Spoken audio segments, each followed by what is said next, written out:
जय हिंद, नमस्कार दोस्तों। मैं धर्मराज कुमार अपने यूट्यूब चैनल जीएस प्रारंभ जीएस विधर्म में आपका स्वागत करता हूं और अपनी एक खतरे बीपीएससी की तैयारी जिसमें हम शुरुआत किए दोस्तों क्या सब्जेक्ट वाइज पीवाईक्यू से, जिसका दोस्तों हम लोग पॉलिटी का पीवाईक्यू कंप्लीट कर चुके हैं और उसके बाद दोस्तों हम लोग क्या किए, वर्ल्ड ज्योग्राफी का पीवाईक्यू करना शुरू किए। जिसका एक पार्ट दोस्तों कंप्लीट हो चुका है, उसका वीडियो अपलोड है। अगर आपने नहीं देखा है तो जाकर के दोस्तों हमारे यूट्यूब चैनल जीएस प्रारंभ जीएस विधर्म पर जाकर देख लीजिए। इसका पार्ट 1 दोस्तों मिल जाएगा, साथ साथ पॉलिटी का पीवाईक्यू मिल जाएगा। आज दोस्तों हम लोग पार्ट 2 करेंगे। पार्ट 2 दोस्तों ये हमारा आखिरी होगा वर्ल्ड ज्योग्राफी का। इसके बाद हम लोग इंडियन ज्योग्राफी दोस्तों क्या करेंगे, शुरुआत करेंगे। तो जैसा कि बताए थे कि आपको अगर बीपीएससी की तैयारी में दोस्तों शुरुआत कर रहे हैं तो पीवाईक्यू करना आपके लिए अति आवश्यक है, क्योंकि यहाँ से 30 से 40% चांस रहता है कि आपके प्रश्न दोस्तों क्या होते हैं, मिलते हैं। सारे सब्जेक्ट कर लेते हैं तो यहाँ 30 से 40% काम आपका दोस्तों बन जाता है। बाकी आप करंट अफेयर पे थोड़ा सा जोड़ दीजिएगा तो दोस्तों आपका रिजल्ट बेशक आ जाएगा दोस्तों। चलिए दोस्तों हम बिना समय गवाए शुरू करते हैं अपना आज का क्लास। तो आज दोस्तों हम लोग 51 से करेंगे। इससे पहले हम लोग 50 तक कर चुके थे। आज यहाँ से ख़त्म करके दोस्तों हम कुछ अगले सब्जेक्ट को उठाते हैं। तो चलिए हम बात करते हैं ग्रैंड कैनियन का। तो ग्रैंड कैनियन क्या है? तो ग्रैंड कैनियन दोस्तों ये संयुक्त राज्य अमेरिका में एक गॉर्ज है। क्या है? एक गॉर्ज है। संयुक्त राज्य अमेरिका का एरिज़ोना प्रांत है, वहीं पर कोलोराडो नदी है दोस्तों। वहीं से क्या है दोस्तों, ये आपका गॉर्ज दोस्तों बना हुआ है। अगर पूछेगा अगला कि विश्व का बृहत्तम डेल्टा निर्मित है, मतलब विश्व का सबसे बड़ा डेल्टा कौन है, तो आपको पता होना चाहिए सुंदरबन डेल्टा है दोस्तों। ये किससे बना हुआ है? तो ये गंगा ब्रह्मपुत्र द्वारा दोस्तों ये बना हुआ है। वही बातें यहाँ पर बताई गई है। फिजी द्वीप अवस्थित है। फिजी द्वीप कहाँ है? तो ये प्रशांत महासागर में दोस्तों क्या है, अवस्थित है। ये भी ध्यान रखिएगा, फिजी द्वीप एक देश है, ये भी ध्यान देना है आपको। सुएज नहर जोड़ती है। सुएज नहर किसको जोड़ती है? तो सुएज नहर आपको भूमध्य सागर को लाल सागर को जोड़ने का काम करते हैं दोस्तों। इसका निर्माण कब हुआ था? तो इसका निर्माण 1869 ईस्वी को हुआ था। इससे पहले सुएज नहर के बनने से पहले दोस्तों अगर आपको भारत से या एशिया से जाना है कहाँ, यूरोप, तो पूरा दोस्तों अफ्रीका को क्रॉस करके जाना पड़ता था। पूरा दक्षिणी अफ्रीका है, दक्षिण अफ्रीका महाद्वीप है, अफ्रीका उसका दक्षिणी भाग है, पूरा उसको क्रॉस करके जाना पड़ता था दोस्तों। लेकिन इसके बनने से दोस्तों लगभग 7000 किलोमीटर की दूरी दोस्तों क्या हो गई, कम हो गई थी। याद रखिएगा 1869 में इसका निर्माण हुई था। ये पॉइंट याद रखिएगा। इसके दक्षिणी सिरे का जो बंदरगाह है उसका नाम है सुएज, जो उत्तरी है उसका नाम है दोस्तों पोर्ट सईद। ये भी ध्यान आपको देने वाली बात है। आगे आते हैं हम लोग। आगे है पनामा नहर के बारे में। पनामा नहर किसको जोड़ता है, किससे? तो पनामा नहर प्रशांत महासागर को अंध महासागर, मतलब कि किसको कहते हैं अंध महासागर, तो अटलांटिक महासागर दोस्तों अंध महासागर की संज्ञा दी जाती है। इसका निर्माण 1914 में दोस्तों हुआ था। ये क्या था? तो ये यूरोप से जाने के लिए अगर मान लीजिए आपको दक्षिणी अमेरिका का पूर्वी तट पर जाना है, पश्चिमी तट पर जाना है दोस्तों, तो पूरा वो क्या करना है, दक्षिणी अमेरिका जो महाद्वीप है पूरा क्रॉस करना पड़ता था। लेकिन इसके बन जाने पर दोस्तों लगभग जो दूरी था दोस्तों, पहले था 22,500 किलोमीटर, लेकिन इसके बन जाने से 9,500 किलोमीटर दूरी दोस्तों रह गई थी। इस पर जो पनामा देश का अधिकार होने के कारण दोस्तों इसका नाम क्या है, पनामा नहर। ये भी ध्यान देने वाली बात है। मलक्का जल संयोजक में आने जाने की सुविधा है। मलक्का जो जल संयोजन वहाँ से कैसे आते हैं, ये किसको किसको जोड़ने का काम करते हैं आया, तो ये हिंद महासागर को दोस्तों चीन सागर है उसको जोड़ने का दोस्तों ये काम करता है। ये भी ध्यान देने वाली बात है। क्या है यहाँ पर? तो यहाँ पर बात करते हैं कि मलक्का जल संधि का नाम सुने होंगे। इंडोनेशिया के सुमात्रा द्वीप से मलेशिया को अलग करती है। यह हिंद महासागर एवं प्रशांत महासागर को जोड़ने का काम करती है। इस जल संयोजक के माध्यम से ही हिंद महासागर से चीन सागर तक जाने की सुविधा दोस्तों यहाँ पर उपलब्ध है। वहीं बात करते हैं सुंडा ट्रेंच किस द्वीप के समांतर है। सुंडा ट्रेंच जो है दोस्तों आपका ये इस द्वीप के समांतर है। तो यहाँ पर आपका जावा सुमात्रा दोनों के क्या है, समांतर है दोस्तों। तो ये आपका उपयुक्त में से क्या हो जाएगा, एक से अधिक, मतलब ऑप्शन ई हो जाएगा। वही बातें यहाँ पर दी गई है।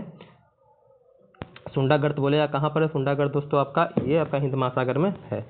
ओजोन परत बताती है। ओजोन परत क्या बताती है? तो ओजोन परत दोस्तों अंटार्कटिका की वायुमंडलीय स्थिति बताती है, शनि ग्रह। तो ये सब दोस्तों आपका आंसर नहीं होगा। हम आगे देखते हैं आगे क्या है हमारा। तो आगे है पृथ्वी की सतह से लगभग 10 से 15 किलोमीटर नीचे की तरफ, ना 15 नीचे की तरफ नहीं बल्कि क्या है ये 15 से 20 किलोमीटर क्या है वायुमंडल के ऊपर की तरफ दोस्तों ये आपको देखने के लिए मिलता है। कौन? ओजोन परत। ओजोन परत क्या करता है? तो सूर्य से आने वाली पराबैंगनी किरण को दोस्तों धरती पर आने से रोकता है, मतलब कि एक तरह का सुरक्षा का कवच है दोस्तों, मतलब सुरक्षात्मक रूप से ये हमारी रक्षा करता है।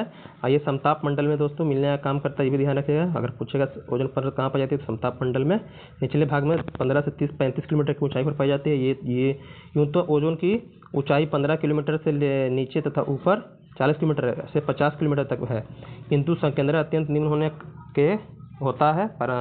परत के रूप में ओजोन 15 से 35 किलोमीटर की ऊंचाई पर होती है। विश्व मौसम संगठन WMO भी ऐसी व्याख्या प्रस्तुत करता है कि यह परत मानव जीवन के लिए अत्यधिक क्या आवश्यक है।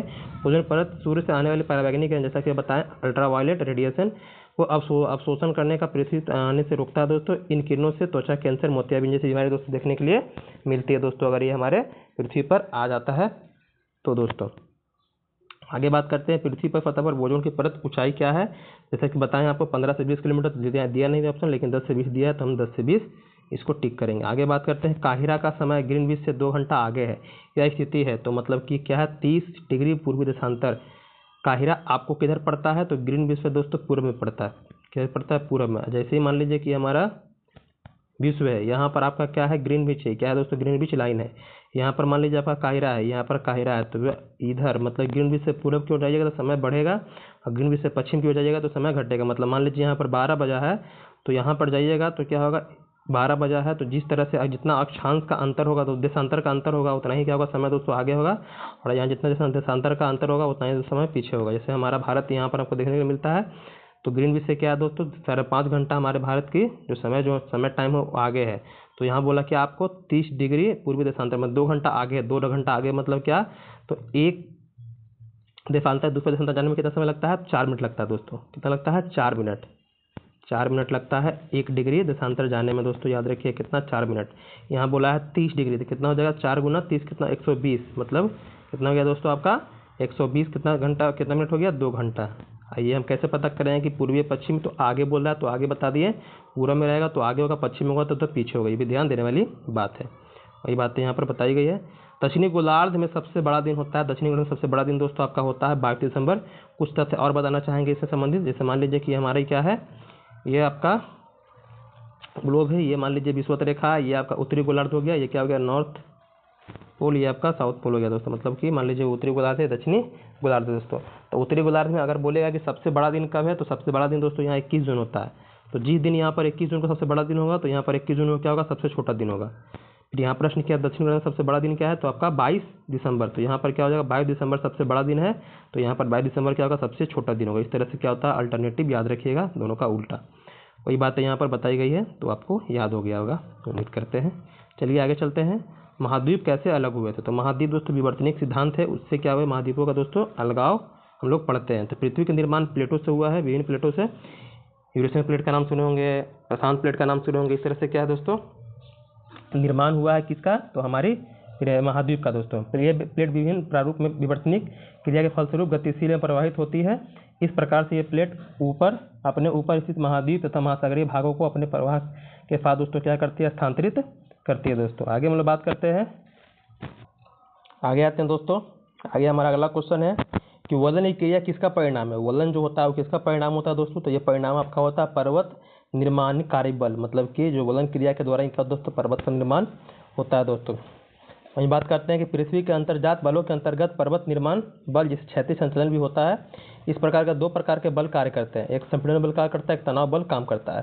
संपीड़न बल से क्या होता है कि जो चट्टान की परतें होती है वो मुड़ जाती है, ऊपर उठे भाग को अपनति तथा धंसे हुए भाग को दोस्तों अभिनति कहते हैं। इसी मोड़ को दोस्तों क्या कहते हैं हम लोग, वलन कहते हैं। पर्वत निर्माण की प्रक्रिया है, ये भी ध्यान देने वाली बात है। यूरोप एक पर्वत श्रृंखला है। यूरोप की एक पर्वत श्रृंखला कौन है आपका, तो दोस्तों यहाँ पर आल्प्स जो पर्वत दोस्तों जो आपका यूरोप में देखने के लिए मिलता है। बाकी हिमालय आपका एशिया का है। एंडीज आपको कहाँ देखने के लिए मिलता है, तो एंडीज पर्वत आपका दक्षिणी अमेरिका में है, जो इसका दक्षिणी अमेरिका का जो पश्चिमी तट है वहाँ देखने के लिए मिलता है। और रॉकी आपका उत्तरी अमेरिका में दोस्तों यहाँ पर देखने के लिए मिलता है। वही बातें यहाँ पर बताई गई है। जो आल्प्स पर्वत है फ्रांस, ऑस्ट्रिया, जर्मनी और आपका स्विट्जरलैंड में इसका विस्तार देखने को मिलता है। इसका सर्वोच्च बिंदु है वो माउंट ब्लैक है, ये भी ध्यान देने वाली बात है। तकला मकान बोलेगा, तकला मकान मरुस्थल कहाँ है, तकला मकान मरुस्थल दोस्तों आपका क्या है, ये चीन में। ये भी याद रखिएगा, चीन में क्या तकला मकान मरुस्थल है। आगे बात करते हैं, ग्रेट विक्टोरियन मरुस्थल कहाँ है, तो ये ऑस्ट्रेलिया महाद्वीप में है। क्या है दोस्तों, ऑस्ट्रेलिया महाद्वीप को हम लोग प्यासी भूमि का देश बोलते हैं, ये भी याद रखना है आपको। वही है सबसे बड़ा मरुस्थल है कहाँ का, आपका ऑस्ट्रेलिया महाद्वीप का। निम्नलिखित में से किस देश के मृत सागर के साथ भूमि सीमा नहीं है, मतलब संलग्न नहीं है, कौन भूमि साझा नहीं करती है।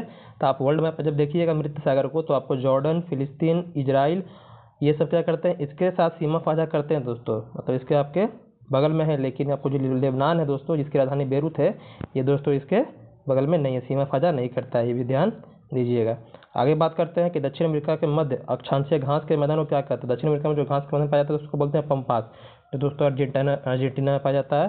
ये पियरी आपका उत्तरी अमेरिका का घास का मैदान है। वेल्ट आपका अफ्रीका का है, और स्टेपीज दोस्तों आपका यूरेशिया का है। आगे बात करते हैं कौन सा शहर किसी देश की राजधानी नहीं है, मतलब कौन किसी देश की राजधानी नहीं है, तो कैनबरा आपके ऑस्ट्रेलिया की राजधानी है। सिडनी आपका दोस्तों ऑस्ट्रेलिया का एक प्रांत है, राजधानी वहाँ का नहीं है। वेलिंगटन आपका न्यूजीलैंड का है। रियाद आपका सऊदी अरब का है। तो मतलब कौन जगह हमारा आंसर होगा सिडनी दोस्तों।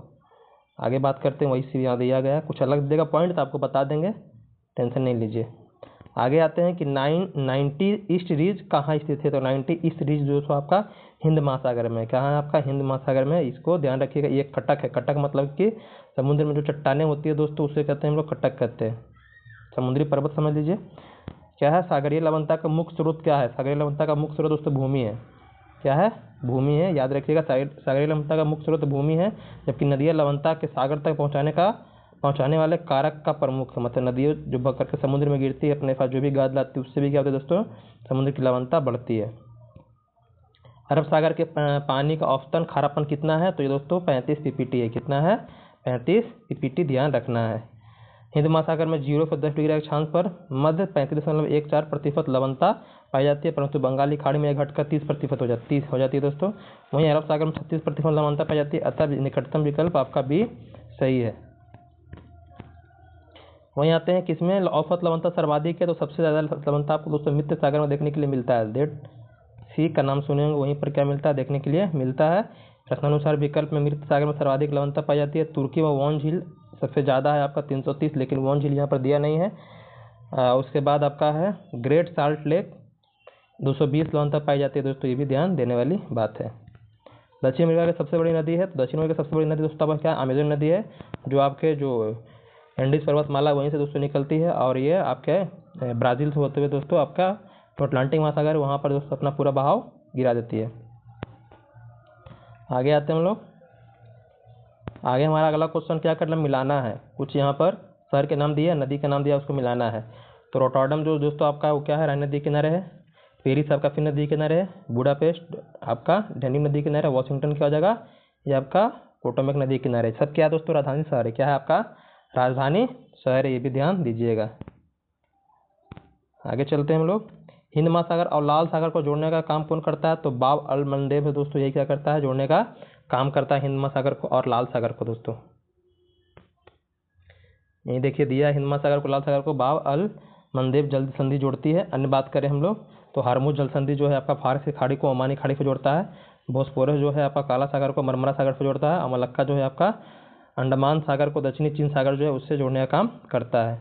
वहीं बात करें हम लोग कि सबसे अधिक गर्म, ठंडा, वर्षा, सूखा, तो सबसे अधिक गर्म बोलेगा आपको तो सहारा मरुस्थल हो जाएगा दोस्तों आपका। क्या हो जाएगा आपका, सहारा मरुस्थल। वहीं बोलेगा सबसे ठंडा बोलेगा तो अंटार्कटिका हो जाएगा। सबसे अत्यधिक वर्षा बोलेगा तो चेरापूंजी इसमें हो जाएगा। और सबसे सूखा बोलेगा तो चिल्ली में एक मरुस्थल है दोस्तों आपका अटाकामा, तो सबसे शुष्क मरुस्थल दोस्तों माना जाता है उसको। तो देख चुके हैं, वही बातें यहाँ बताई गई है, देख सकते हैं आप। आगे आते हैं, किस मिट्टी में केसिका सबसे अधिक प्रभावशाली होती है। किस मिट्टी में होती है, चिकनी मिट्टी में होती है, जो सोखने की क्षमता होती है दोस्तों उसकी बात हो रही है। बालुई मिट्टी में क्या होता है, न्यूनतम होता है। चिकनी मिट्टी में सबसे अधिक होता है और बालुई मिट्टी में क्या होता है, सबसे कम होता है, ये ध्यान देने वाली बात है। आगे आते हैं, विश्व में सबसे अधिक कोयला उत्पादन करने वाला देश कौन है दोस्तों, चीन। सबसे ज़्यादा कोयला उत्पादन कहाँ होता है, तो चीन देश में दोस्तों, चीन देश करता है। निम्नलिखित में कुलगर्डी कौन सी क्रिया संपन्न होती है, तो कुलगर्डी जो ऑस्ट्रेलिया का दोस्तों एक सोने की खान है। यहाँ पर क्या दोस्तों, यहाँ पर कुलगर्डी में आपका सोने की खान है दोस्तों, ऑस्ट्रेलिया जो है वहाँ पर देखने के लिए मिलता है। आगे आते हैं हम लोग।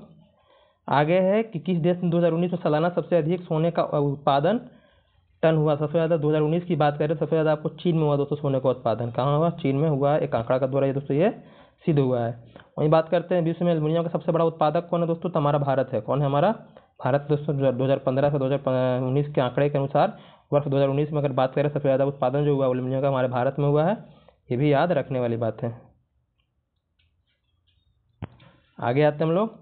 तेल के कोष सबसे ज़्यादा किस देश में है, तेल के कोष सबसे ज़्यादा किस देश में देखने के लिए मिलते हैं, तो हम अगर बात करें, ये ध्यान दीजिएगा कि विश्व में सबसे अधिक उत्पादन बड़ा बोला है, लेकिन यहाँ पर चीज ऑप्शन दिया, ऑप्शन के हिसाब से हमारा भारत होगा, लेकिन अगर चीन देता तो चीन हो जाता आपका, याद रखिएगा। चीन उससे पहले ज़्यादा हमारे देश से ज़्यादा चीन में और रूस में हुआ है, लेकिन यहाँ चीन रूस दिया नहीं, इसलिए हम दोस्तों भारत की बात कर रहे हैं। तेल के कोष सबसे ज़्यादा किस देश में है, तेल को ज़्यादा आपको कहाँ देखने के लिए मिलता है, वेनेजुएला। कहाँ मिलता है, वेनेजुएला में दोस्तों देखने के लिए मिलता है, ये भी ध्यान देने वाली बात है। कोयला का सामान्य प्रकार कौन है? कोयला का सामान्य प्रकार दोस्तों बिटुमिनस है। कोयला 4 प्रकार के होते हैं, एंथ्रासाइट, बिटुमिनस, लिग्नाइट और पीट होता है। एंथ्रासाइट जो होता है जो उच्च कोटि का कोयला होता है दोस्तों, 90% से अधिक क्या होता है? कार्बन की मात्रा होती है। और सबसे निम्न कोटि का कोयला होता है दोस्तों, कौन होता है आपका? पीट होता है। ये भी ध्यान दीजिएगा। देखिए यहाँ पर कोयला के प्रकार आपको दे दिया है।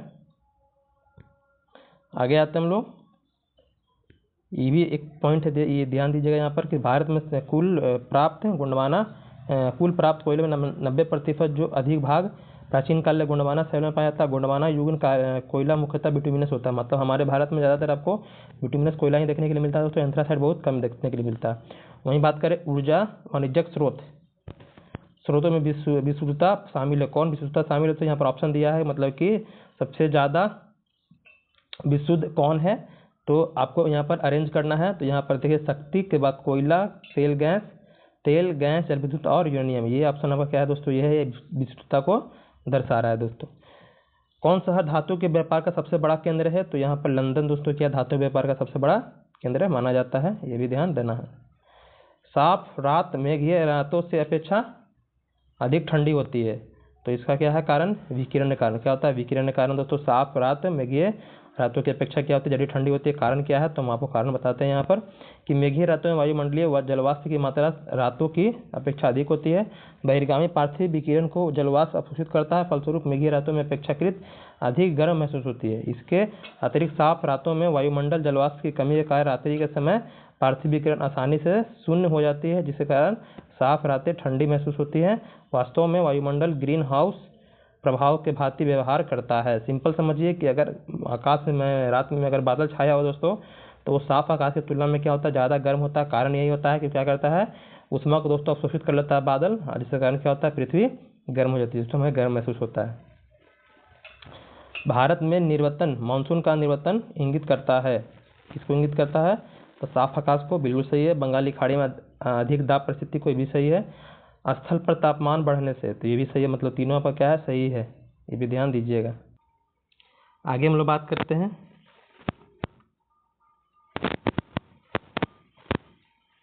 अगला हमारा क्वेश्चन क्या है कि यहाँ पर सही मिलान, कौन सही मिलान है तो बताना है। ये भूमध्य रेखीय क्षेत्र जो देख रहे हैं, यहाँ पर गर्ज के साथ क्या होता है दोस्तों? वर्षा मध्याह्न में होता है। दोपहर में क्या होता है? यहाँ पर भूमध्य रेखा पर दोस्तों आपको गर्ज के साथ दोस्तों वहाँ बारिश देखने के लिए मिलता है।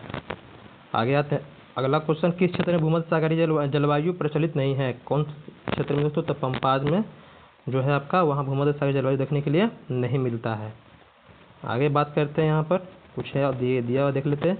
मध्य चिली, केप टाउन, दक्षिण अफ्रीका में एक प्रांत है दोस्तों। एडिलेड ऑस्ट्रेलिया का प्रांत है। भूमध्य सागरीय क्षेत्र जलवायु कोपेन के अनुसार CSA और CSB में पाई जाती है, जबकि पंपाज आपको जलवायु जो होता है उस जलवायु क्षेत्र में दोस्तों ये पाया जाता है। ये ध्यान देने वाली बात है। पिग्मी बोलेगा, पिग्मी जनजाति कहाँ पाई जाती है? तो कांगो, ये अफ्रीका की जनजाति है दोस्तों। ये कांगो बेसिन में दोस्तों पाई जाती है, ये याद रखिएगा। वही बात बताई गई है कि पिग्मी जनजाति का निवास पेड़ों पर बनाई गई झोपड़ियों होता है, जिसको क्या कहते हैं? मोंगुनस क्या कहते हैं? इनके रहने का जो स्थान होता है उसको कहा जाता है। पिग्मीज कहेगा तो क्या अफ्रीका की जनजाति है? कहाँ की है? अफ्रीका की जनजाति है, जो हम बात कर चुके हैं। आगे आते हैं, एस्किमो निवासी है। एस्किमो दोस्तों क्या है? तो ये कनाडा, ग्रीनलैंड का जो इलाका है, ठंडे इलाकों में दोस्तों क्या करते हैं? निवास करते हैं। बर्फीले क्षेत्र में एस्किमो, इनका जो निवास स्थान होता है उसको क्या कहते हैं? इग्लू। जो बर्फ के घर बनाकर रहते हैं उसको क्या कहते हैं? इग्लू कहते हैं। आगे आते हैं हम लोग, तो एस्पेरांटो क्या है दोस्तों? तो ये दोस्तों एक उच्चतरीय कृत्रिम भाषा है। विश्व भाषा के रूप में कार्य करने वाली बनाई गई ये क्या है? कृत्रिम भाषा है दोस्तों। ये भी ध्यान देने वाली बात है। अंतर्राष्ट्रीय संपर्क हेतु सहायक भाषा के रूप में एस्पेरांटो भाषा का विकास LL जेमेक हॉप ने दोस्तों किया था, ये भी याद रखिएगा। आगे बात करते हैं कि वह देश जो विश्व में रेशम का सबसे बड़ा उत्पादक करता है कौन है? चीन। सबसे ज़्यादा उत्पादन कौन करता है रेशम का? तो चीन देश करता है दोस्तों। ये 2020 का एक रिपोर्ट आया है, आंकड़ा उसके द्वारा पता चला दोस्तों। दूसरा स्थान पे क्या? हमारा भारत भी है, ये भी याद रखिएगा। शहतूत जो विश्व का सबसे सुंदर, गर्म एवं हल्का ऊन माना जाता है, कहाँ पैदा होता है दोस्तों? तो ये चीन में ही पैदा होता है, ये भी याद रखिएगा।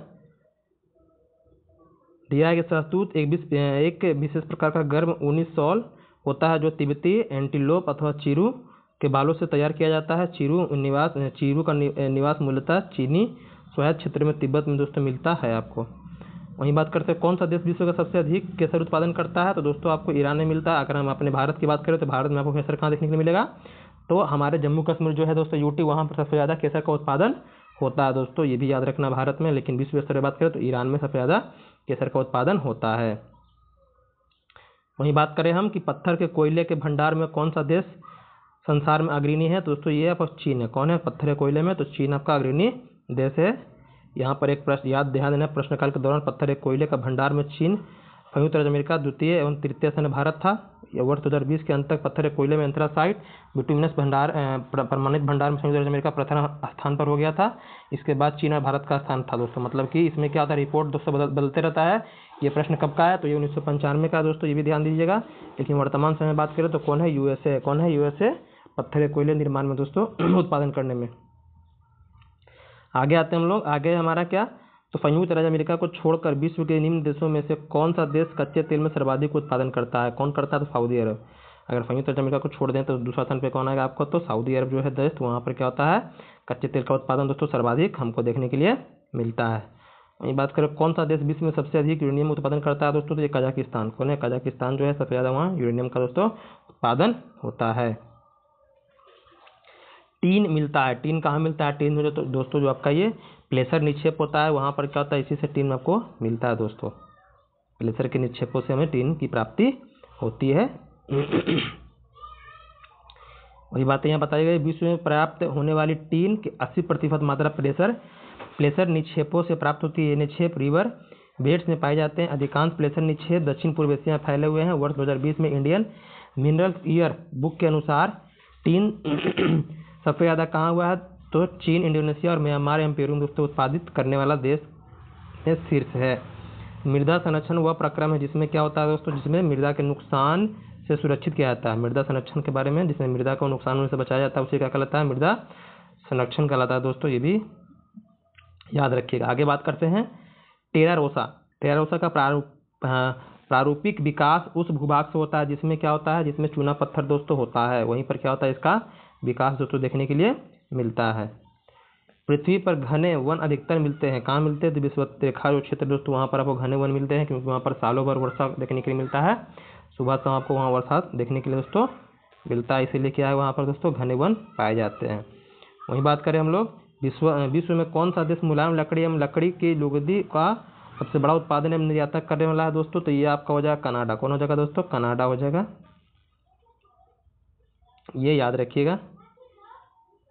ये दोस्तों वो आपका अभी, लेकिन अभी वो 2001 और 2 के बीच का है, लेकिन अभी के डाटा के बारे में बात करें हम लोग 2019 के बारे में, तो संयुक्त राज्य अमेरिका क्या दोस्तों शीर्ष स्थल पर है, कनाडा को पछाड़ करके अभी वर्तमान में क्या है, यूएसए है। दोनों क्या है, उत्तरी अमेरिका के देश हैं दोस्तों, ये भी ध्यान देने वाली बात है। आगे बात करते हैं क्या करना, मिलाना है। कुछ आपको रेल मार्ग दिए हैं, जोड़ने वाली यहाँ पर स्थान दिए, जैसे यूरोप ट्रांस कॉन्टिनेंटल से जोड़ेगा दोस्तों, तो ये आपका जोड़ता है पेरिस से वार्सा। किसको जोड़ता है, पेरिस से वार्सा को। पेरिस से वार्सा को जोड़ने वाला कौन है आपका, तो Europe trans continental.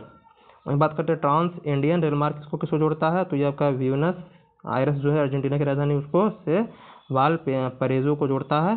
Trans Siberian जो सबसे लंबा रेल मार्ग दोस्तों, ये आपका लेनिनग्राड से व्लादिवोस्तोक जो है उसको जोड़ता है। और ओरिएंट एक्सप्रेस जो है आपका पेरिस से इस्तांबुल जो है दोस्तों उसको जोड़ने का काम करता है। वही बातें आपको यहाँ बताई गई है, तो इसको आप देख लीजिएगा। आगे आते हैं कौन सा पतन नहीं है, कौन पतन नहीं है, कौन एक नगर पतन नहीं है, तो यहाँ पर दोस्तों जो आप देख रहे हैं कैनबरा क्या है दोस्तों, ये पतन नहीं है, मतलब ये आपको नदी या समुद्र किनारे दोस्तों नहीं है। बाकी टोक्यो, न्यूयॉर्क, लंदन दोस्तों क्या है आपका, ये पतन है दोस्तों। पतन जो नदी या समुद्र किनारे जो शहर स्थित है उसको कहते हैं पतन, जहाँ से सामानों का आवागमन होता है दोस्तों नदी के माध्यम, समुद्र के माध्यम से। विश्व का हवा पतन किसे कहते हैं, विश्व का हवा पतन दोस्तों सेंटोस को कहते हैं। किसको कहते हैं, सेंटोस को, ये भी याद रखिएगा। यही बात है, सेंटोस कहाँ, तो ब्राजील में है। ब्राजील के दक्षिण पूर्वी तट पर दोस्तों इसी समुद्री बंदरगाह है। यह सर्वाधिक कॉफी का निर्यात दोस्तों यहाँ से होता है, जिसके कारण से क्या कहते हैं, विश्व का हवा पतन कॉफी पोर्ट के नाम से जाना जाता है दोस्तों। विश्व में ब्राजील में ही क्या होता है दोस्तों, आपका जो कॉफी का बागान उसको क्या बोलते हैं, फेजेंडा बोलते हैं। पर्यावरण किससे बनता है, तो पर्यावरण दोस्तों आपका जैविक घटक, अजैव घटक या भू आकृति घटक तीनों से मिलकर बना है। मतलब उपयुक्त क्या होगा, सभी हो जाएगा दोस्तों। जैव अजैव भू आकृति घटक से दोस्तों क्या हमारा पर्यावरण का निर्माण हुआ है। अब आते हैं अपना आज का लास्ट क्वेश्चन है हमारा, जलवायु परिवर्तन पर संयुक्त राष्ट्र संघ का कन्वेंशन ढांचा किससे संबंधित है, जो हुआ था कन्वेंशन कैसे समझे थे दोस्तों, तो ग्रीन हाउस गैस को उत्सर्जन में कमी लाने के लिए दोस्तों, मतलब ग्रीन हाउस गैस में कैसे हम कमी लाएं उसके दोस्तों क्या हुआ था, ये कन्वेंशन दोस्तों किया गया था। ये भी ध्यान देने वाली बात है, ये भी याद रखिएगा। ये क्या है कि CO2 ग्रीन हाउस गैस के अंतर्गत ही आती है, ये भी याद रखिएगा। इसी कारण क्या होता है, आपको ज़्यादा गर्मी महसूस होने लगती है दोस्तों, इसी को कमी करने के लिए ये कन्वेंशन किया गया था।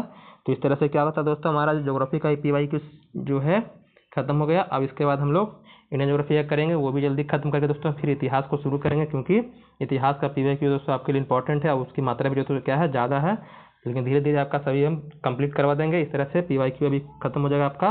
तो आपके दोस्तों बता दें कि अच्छी खासी पकड़ हो जाएगी और आपको थोड़ा सा अपने आत्मविश्वास द्वारा बढ़ा रहेगा, समझ में आ जाए कैसे कैसे प्रश्न दोस्तों आते हैं, आप उसको कितना सॉल्व कर सकते हैं, कितना आप बना सकते हैं दोस्तों। उसी तरह से आप तैयारी भी कीजिएगा, बाकी तैयारी अच्छे से कीजिएगा दोस्तों। धन्यवाद।